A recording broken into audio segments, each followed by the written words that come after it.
رینا نے بھی اسے لطف اور لذت کی گھڑیاں دی تھی، لیکن اس کی موت نے ہر لذت کو دوبالا کر دیا تھا۔ وہ اچانک ہی پیچھے ہٹ گیا۔ تب پہلی بار اسے ایک اور بات کا احساس ہوا۔ ٹرک کی جس سیٹ پر اس نے رینا کو گرایا تھا، اس سیٹ پر 2 آدمی براجمان تھے۔ وہ بغور ان دونوں کو دیکھتا رہا۔ یہ 2 منجمد لاشیں تھیں۔ غالباً یہ وہی لوگ تھے جو ہیروئن سے بھرے ہوئے اس ٹرک کو ڈرائیو کر کے یہاں تک لائے تھے، اور پھر انہیں یہاں سے نکلنے تک کی مہلت نہیں دی گئی تھی۔ ان کی لاشوں کو منجمد کر دیا گیا تھا، اور پھر ان لاشوں کو نکالنے کی غالباً کسی کو فرصت ہی نہیں ملی تھی۔ ان لاشوں کو دیکھ کر شہزاد کی نگاہ میں وہ اکڑی ہوئی لاشیں گھوم گئی جو ہیروئن استعمال کرنے کے نتیجے میں پارکوں اور فٹ پاتھوں پر پائی گئی تھی۔ اس نے ایک بار پھر رینا کی طرف دیکھا۔ اس کے چہرے کو دیکھ کر یوں لگتا تھا جیسے کسی نے ہتھوڑے کی پیدر پہ ضربوں سے اس چہرے کو بری طرح کچل کر رکھ دیا ہو۔ شہزاد نے رینا کے حسین چہرے کو اپنے ذہن میں تازہ کرنے کی کوشش کی، لیکن کامیاب نہ ہو سکا۔ ایسی یادوں کے لیے اس کا ذہن کبھی آمادہ نہیں ہوتا تھا۔ اسے یکایک سردی کا احساس ہونے لگا۔ یہ احساس کچھ دیر پہلے بھی ہوا تھا، لیکن پھر رینا کی وجہ سے ٹھنڈک کا احساس خود بخود ہی جاتا رہا تھا۔ اس کے ساتھ ہی شہزاد کو یاد آیا کہ کچھ دیر قبل اس نے سیڑھیوں کے اوپر والا دروازہ کھلنے کی آواز سنی تھی۔ اس آواز کے ساتھ ہی کوئی داڑتا ہوا تہہ خانے میں اترا تھا، لیکن پھر تہہ خانے میں گہری خاموشی چھا گئی تھی۔ اس نے ٹرک سے دور ہٹ کر ادھر ادھر دیکھا۔ اس کی نگاہ سیڑھیوں کے اوپر واقع دروازے پر جم گئی۔ دروازہ کھلا ہوا تھا۔ دروازے کے روشن فریم سے کمرے کا کچھ سامان دکھائی دے رہا تھا۔ یہ یقیناً دفتر ہی تھا، لیکن وہ شخص کہاں غائب ہو گیا جو دروازے کو ایک دھماکے سے کھولتا ہوا تہہ خانے میں داخل ہوا تھا؟ وہ متلاشی نگاہ سے ادھر ادھر دیکھتا رہا۔ تہہ خانے کی سرد فضا میں ہر چیز ساکت اور ٹھٹری ہوئی نظر آ رہی تھی۔ اس نے اپنی تمام تر صلاحیتوں سے کام لے کر ایک بار پھر کوئی آواز سننے کی کوشش کی، لیکن ناکام رہا۔ کوئی آواز، کوئی آہٹ، کوئی سرسراہٹ نہیں تھی۔ وہ ہیروئن کے ٹرکوں کے گرد گھومتا ہوا ایک جگہ رک گیا، جہاں فرش پر ایک شخص چت لیٹا ہوا تھا۔ اس کی آنکھیں سرد خانے کی چھت کو گو رہی تھی، اور اس کا چہرہ کسی لاش کے چہرے میں تبدیل ہو چکا تھا۔ اچانک شہزاد کے حساس کانوں نے دھیمی سی سیٹی کی آواز سنی، اور اس کے ساتھ ہی اسے یوں لگا جیسے اس تہہ خانے کے اوپر کہیں کوئی مشین چل رہی ہو۔ وہ آہستہ آہستہ سیڑھیوں کے اوپر واقع دروازے کی طرف بڑھ گیا۔ مائرن دھیمے سروں میں سیٹی بجا رہا تھا۔ اس کی نگاہ ٹیبلٹ بنانے والی مشین پر جمی ہوئی تھی، جو اسپرین کے لیبل میں لپٹی ہوئی ٹیبلٹس بنانے میں مصروف تھی۔ وہ اس ٹیبلٹ کو دیکھ کر ہنس پڑا، کیونکہ اسے معلوم تھا کہ یہ در حقیقت اسپرین کی نہیں بلکہ ہیروئن کی ٹکیا ہے۔ مائرن حیران تھا کہ رینا کو واپس آنے میں اتنی دیر کیوں ہو گئی ہے۔ وہ رینا کی فرمائش پر شہزاد کو بے ہوشی کے عالم میں اس کے دفتر سے اٹھا لایا تھا، اور پھر اسے سرد خانے میں پہنچا دیا تھا، جہاں رینا محض اس لیے رک گئی تھی کہ شہزاد کو گولی مار کر ہلاک کر دے۔ مائرن کو یاد آیا کہ اس نے ابھی تک ریوالور کا دھماکہ بھی نہیں سنا۔ پھر ایک خیال کے تحت اس کے ہونٹ خود بخود ہی مسکرا اٹھے۔ وہ جانتا تھا کہ رینا نام کی یہ کتیا کی بچی اس وقت کیا کر رہی ہوگی۔ وہ مشین کی طرف دیکھتا رہا، جس سے اسپرین کی ٹکیاں بن بن کر پیک ہوتی جا رہی تھی۔ اچانک اسے قدموں کی خفیف سی آہٹ سنائی دی۔ اس نے پلٹ کر نہیں دیکھا۔ وہ یوں سیٹی بجاتا رہا جیسے اسے گرد و پیش کی ذرا بھی خبر نہ ہو۔ دراصل وہ رینا کے لیے اپنی بے نیازی کا اظہار کرنا چاہتا تھا، اور جب بالآخر اس نے پلٹ کر دیکھا تو اس کا دہانہ بے آواز سیٹی بجانے کے انداز میں کھلا کا کھلا رہ گیا۔ اس کے سامنے 2 آدمی کھڑے تھے۔ ان میں سے ایک کے ہاتھ میں بریف کیس تھا، اور دوسرے کی کمر سے میان جول رہی تھی۔ اس کا ہاتھ تلوار کے دستے پر تھا۔ یہ دونوں آدمی مائرن کو گو رہے تھے۔ کون ہو تم لوگ، اور بلا اجازت یہاں کیسے گھس آئے؟ مائرن نے کڑے تیوروں سے سوال کیا۔ بکواس مت کرو اور مشین کے پاس سے ہٹ جاؤ، تلوار والے شخص نے غصے سے کہا۔ اس کے ساتھ ہی اس نے دستے کو جھٹکا دیا، اور تلوار نکل کر اس کے ہاتھ میں چمکنے لگی۔ مائرن کا ہاتھ تیزی سے اپنی پتلون کی جیب کی طرف گیا، لیکن شمشیر زن اپنے فن میں ماہر معلوم ہوتا تھا۔ اس نے تلوار لہرائی۔ ایک لمحے کو یوں لگا جیسے فضا میں کوئی سانپ پھنکارا ہو۔ پھر مائرن کے حلق سے چیخ نکل گئی۔ تلوار کا وار گردن پر پڑا تھا۔ مائرن کی گردن کے ساتھ ساتھ چیخ کی آواز بھی دم توڑ گئی، جیسے تیز دار تلوار نے نرخرے کے ساتھ ساتھ آواز کو بھی کاٹ ڈالا ہو۔ جس شخص کے ہاتھ میں بریف کیس تھا وہ اپنی پتلون کو سنبھالنے میں لگ گیا، جیسے دہشت سے اس کے پیٹ کے عضلات سکڑ گئے تھے اور پتلون کی گرفت برقرار نہ رہ سکی تھی۔ ویلی، شمشیر زن نے داد طلب نگاہ سے بریف کیس والے شخص کی طرف دیکھا۔ جاگر ابھی تک نہیں آیا، وہ تہہ خانے میں گیا ہے، لڑکی یقیناً وہی ہوگی۔ ویلی نے جواب دیا۔ اس کی آواز کانپ رہی تھی۔ میں دیکھتا ہوں، یہ کہہ کر شمشیر زن پلٹا اور پھر قدم اٹھاتے اٹھاتے رہ گیا۔ یوں لگتا تھا جیسے وہ پلٹتے ہی کسی وجہ سے منجمد ہو گیا ہو۔ ویلی بھی اس کی حالت پر چونکے بغیر نہ رہ سکا۔ اس نے پلٹ کر دیکھا تو اس کے ہاتھ سے بریف کیس نکل کر فرش پر گر گیا۔ وہ بری طرح ہانپنے لگا اور اس کے دونوں ہاتھ اپنی رانوں کے درمیان پہنچ گئے۔ مارے خوف کے اس کا پیشاب خطا ہونے لگا تھا۔ وہ پھٹی پھٹی آنکھوں سے ٹائیگر کی طرف دیکھنے لگا۔ اوہ، تو تم ابھی زندہ ہو؟ شہزاد نے مسکرا کر کہا، میں نے زندگی میں کسی شخص سے اتنا بڑا دھوکہ نہیں کھایا جتنا بڑا دھوکہ مجھے تم نے دیا ہے۔ شمشیر زن جلدی سنبھل گیا تھا۔ اس نے تلوار کے دستے کو مزید مضبوطی سے تھام لیا اور آہستہ آہستہ شہزاد کی طرف بڑھنے لگا، جو اس وقت بھی تہہ خانے کے دروازے سے 2 قدم آگے آ کر کھڑا ہو گیا تھا۔ اس کا بایاں بازو اب بھی جھول رہا تھا۔ ویلی نے خشک ہونٹوں پر زبان پھیرتے ہوئے کہا، اس کا ایک بازو ناکارہ ہے، اسے مار ڈالو جلدی پلیز، ورنہ… خوف کی زیادتی سے وہ اپنا جملہ بھی مکمل نہ کر سکا۔ شمشیر زن تیزی سے آگے بڑھا، اس نے تلوار لہرائی۔ شہزاد کو اچھل کر اس کا وار خالی دینا پڑا۔ دوسری بار بھی شمشیر زن کا حملہ خطرناک تھا، لیکن اس میں ٹائیگر جیسی پھرتی نہیں تھی۔ نتیجتاً اس کا تلوار والا ہاتھ گھوم گیا اور اس کے ساتھ ہی اسے اپنی گردن پر شہزاد کی ہتھیلی کا وار سہنا پڑا۔ ویلی کے حلق سے چیخ نکل گئی۔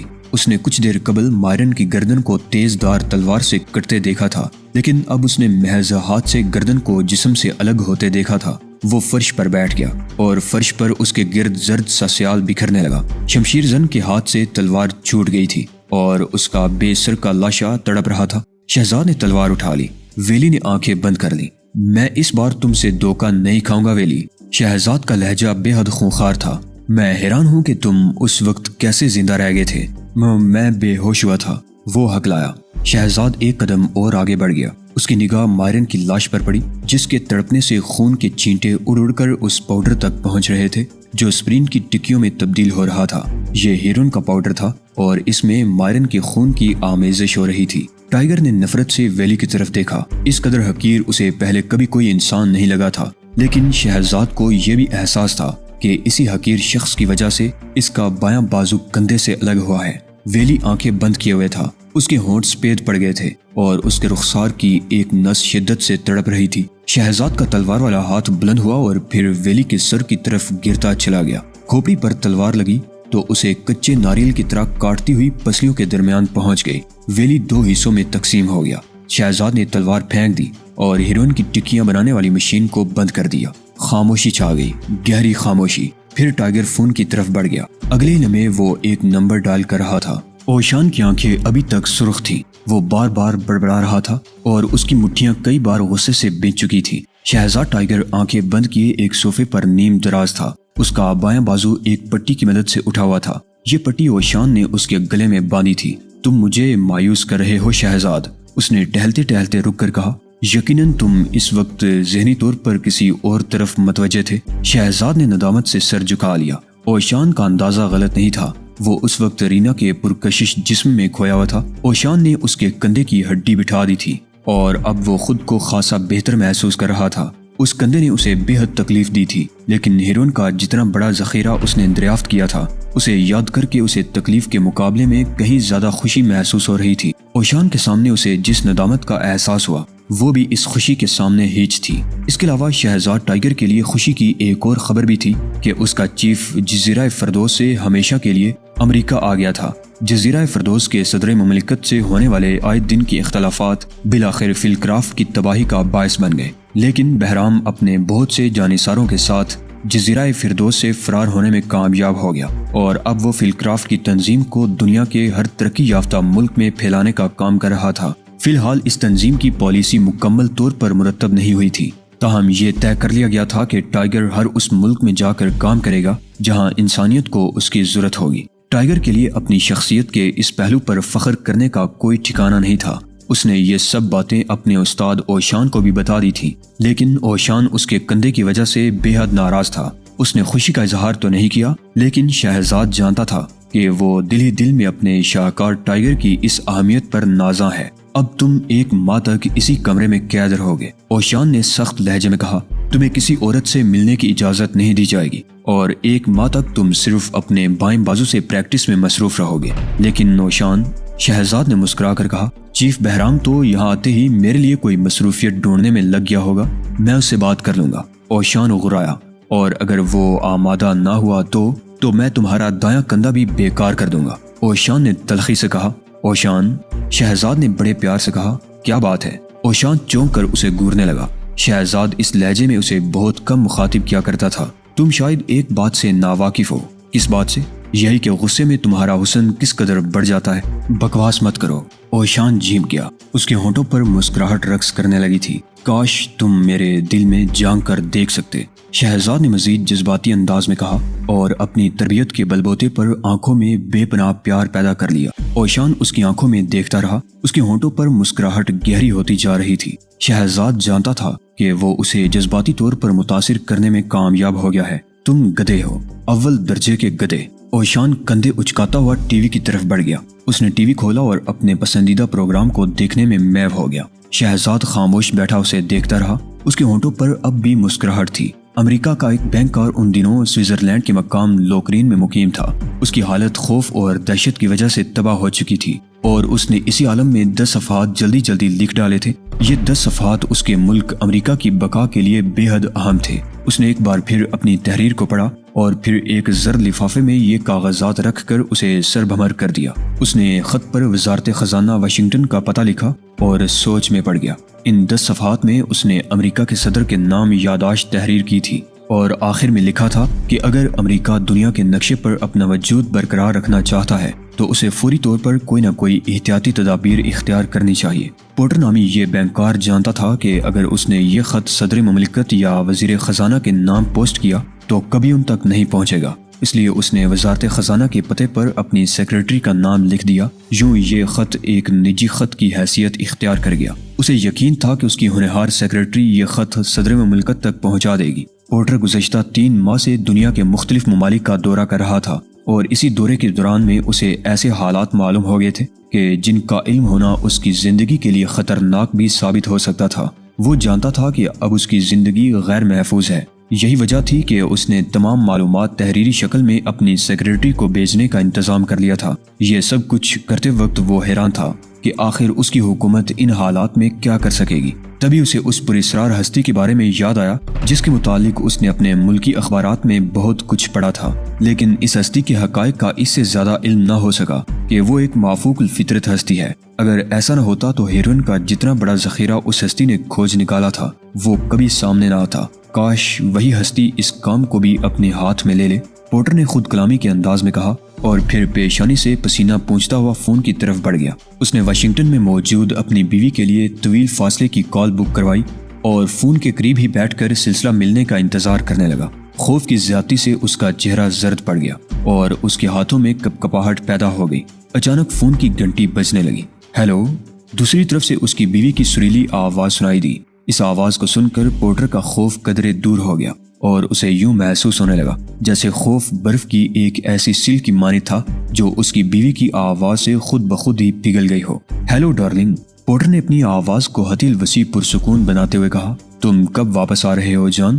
2 ہفتوں کے اندر اندر، پورٹر نے جواب دیا۔ حالانکہ وہ جانتا تھا کہ باہر چند ایسے لوگ اس کا انتظار کر رہے ہیں جو اسے کبھی واپس نہیں جانے دیں گے۔ یہ خیال آتے ہی اس کی آنکھوں میں آنسو تیرنے لگے۔ بچے کیسے ہیں؟ اس نے بھرائی ہوئی آواز میں پوچھا۔ سب ٹھیک ہے جان، لیکن ہم سب کو تمہاری کمی بڑی شدت سے محسوس ہو رہی ہے۔ کیا میں بچوں کو لے کر سوئٹزرلینڈ آ جاؤں؟ نہیں، پورٹر نے پہلی بار زندگی میں اپنی بیوی کی فرمائش کو رد کرتے ہوئے کہا۔ تو پھر پورٹر پلیز جلدی واپس آ جاؤ، اس کی بیوی نے بے چینی سے کہا، اور پورٹر کو یوں محسوس ہوا جیسے کوئی اس کے جسم سے روح کو کھینچ کر الگ کر رہا ہو۔ اس کے گھٹنے کانپنے لگے۔ وہ صوفے کی پشت گاہ سے ٹک کر بیٹھ گیا۔ میں جانتا ہوں کہ تم مجھ سے بہت محبت کرتی ہو، اس نے بھرائی ہوئی آواز میں کہا۔ تم نے مجھے بے پناہ خوشیاں دی، تم نے میری تکمیل کی۔ میں آج پہلی اور آخری مرتبہ یہ اعتراف کر رہا ہوں کہ تم نے مجھے زندگی کی سچی خوشیوں سے روشناس کرایا۔ میں آخری وقت میں بھی تمہیں نہیں بھولوں گا ڈارلنگ۔ پورٹر، یہ تم کیسی باتیں کر رہے ہو؟ کیسا آخری وقت؟ میں آخری سانس تک تم سے محبت کرتا رہوں گا، پورٹر نے آنسو ضبط کرتے ہوئے کہا۔ خدا حافظ ڈارلنگ، بچوں کو میری طرف سے پیار کرنا۔ اور یہ کہہ کر اس نے سلسلہ منقطع کر دیا۔ کچھ دیر بعد وہ خط پوسٹ کر کے کرائے کی کار میں تھن نامی گاؤں کی طرف جا رہا تھا۔ اسے یہ گاؤں بہت پسند تھا۔ مرنے کے لیے وہ جگہ واقعی بہت مناسب تھی۔ وہ سوچنے لگا کہ اگر صدر کے نام یادداشت اس کی سیکرٹری مارگریٹ کو مل گئی تو وہ اسے فوراً ہی صدر مملکت تک پہنچانے کا انتظام کرے گی۔ اس نے یادداشت کے ساتھ مارگریٹ کو بھی ایک خط لکھا تھا جس میں ہدایت کی تھی کہ وہ یہ خط بذات خود صدر مملکت تک پہنچا دے۔ پورٹر نے عقب نما آئینے میں دیکھا، ایک سیاہ کار اس کا تعاقب کر رہی تھی۔ پورٹر نے انتہائی جانفشانی کے بعد واشنگٹن میں اہم مقام حاصل کیا تھا، لیکن آج واشنگٹن کا وائٹ ہاؤس نہیں بلکہ پورا امریکہ کی آزادی، مجسمہ آزادی، سبھی یہ کہتے محسوس ہو رہے تھے کہ پورٹر کو آج مرنا ہے، اپنے لیے نہیں بلکہ اپنے وطن کی آزادی کے لیے۔ وہ اگر چاہتا تو CIA کی یہ درخواست مسترد کر دیتا کہ وہ عالمی جائزے کے دورے پر جائے، لیکن اس نے ہمیشہ کی طرح آج سے 3 ماہ قبل بھی ایک ایسی ذمہ داری قبول کر لی جس کی اہمیت کا اسے اس وقت احساس نہیں تھا، اور اب جب اہمیت کا اندازہ ہوا تو موت اس کی طرف بڑھ رہی تھی۔